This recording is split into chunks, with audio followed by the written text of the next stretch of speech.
Bismillahirrahmanirrahim. Değerli dostlar, bypass ameliyatı için Ankara Bilkent Şehir Hastanesi'nde yatmakta olduğum bir sırada bu şiiri mülemma tarzında dile getirdim. Yani Türkçe ve Kürtçe dillendirmeye çalıştım. Hatıra olsun babından okumaya çalışıyorum. Bu şiir mefailun, mefailun, mefailun, mefailun vezninde yazılmıştır.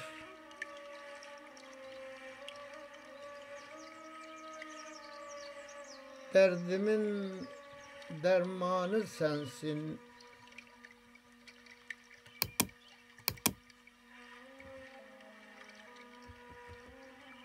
inayet eyle sultanım,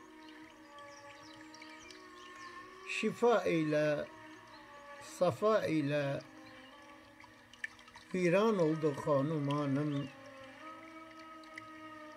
Deka doktor binirin hon, jadil iru perişanım.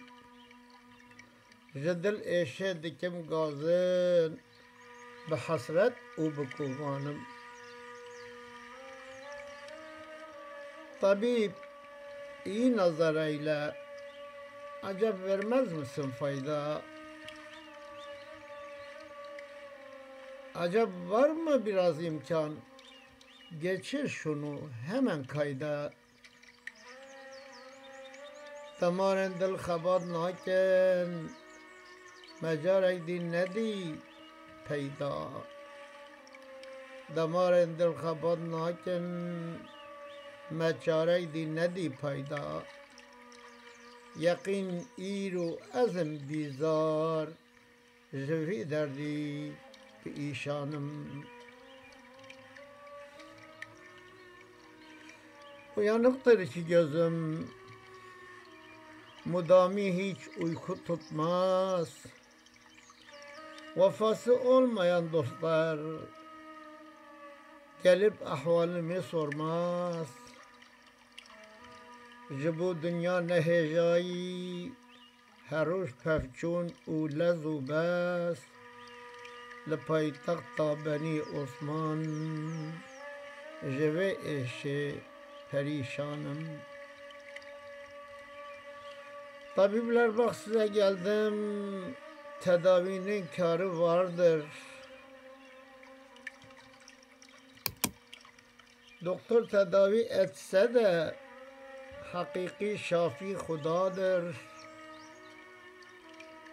Şifahane ya Bilkent'te Düşenbe emdibin hadır. Sabır naye bikeşim ez, zva bu zehru zamanım.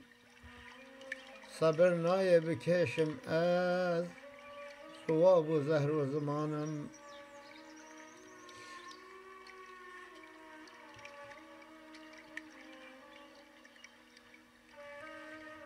Ömür badi hava geçti, kıymetini hiç bilemedim. Kader bunu rava biçti, farkına da varamadım. Cuvani çu nema dite, eve iru pire merdim. Leva iru beverdin, be şandi nemadanım. Leva iru be bertin, be şandi nemazanım.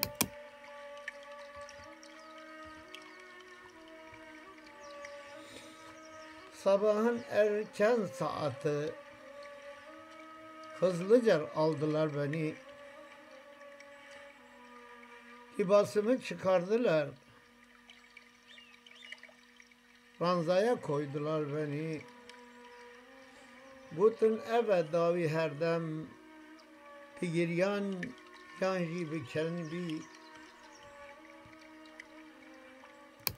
Gotun evet davi her dem bigiriyan yan jî bikenî.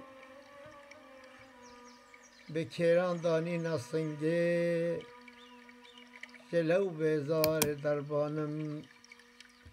Bi kêran danîna singê ji lew bêzarê derbanim. Sevenlerden var dileğim, duayı asla kesmeyin. Duasızlık musibettir, nankörlüğe meyletmeyin. Xuda ne nimet Xudaya,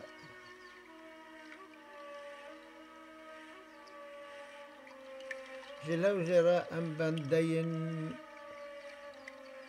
Evet daxwaza behmûrî, dibe duaya dermanım. Xuda ne nimet Xudaya, ji lew jê re em bendeyin. Evet daxwaza behmûrî, dibe duaya dermanım. Dibe duaya dermanım.